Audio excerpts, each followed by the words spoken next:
Welcome to our channel. Today we how to uninstall Airtable from Make Automations, full guide step by step clearly. To uninstall Airtable from Make Automations, start by logging into your Make account. Navigate to the Automations section in the dashboard. Locate the automation that currently uses Airtable. Click on the automation to open its settings. In the Settings menu, identify the Airtable module within the automation workflow. Select the Airtable module to view its configurations. Look for the option to remove or delete the module. Click on the Delete button to remove the Airtable module from the automation.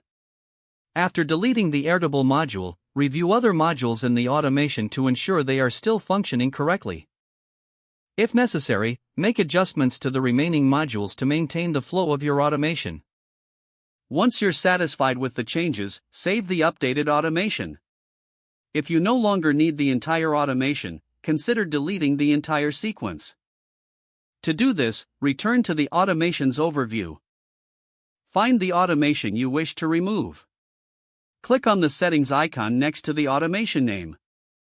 Select the option to delete the automation completely.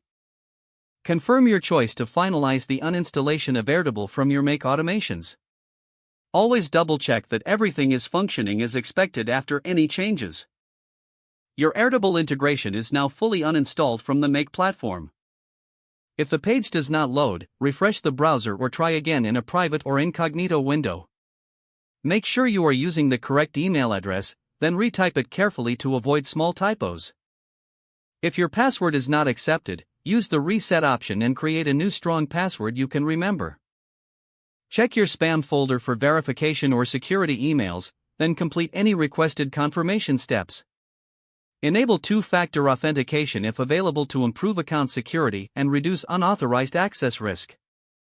After signing in, review your profile details so your contact information and settings are accurate and current. If you see an error message, note it down and try again after restarting your device and internet connection.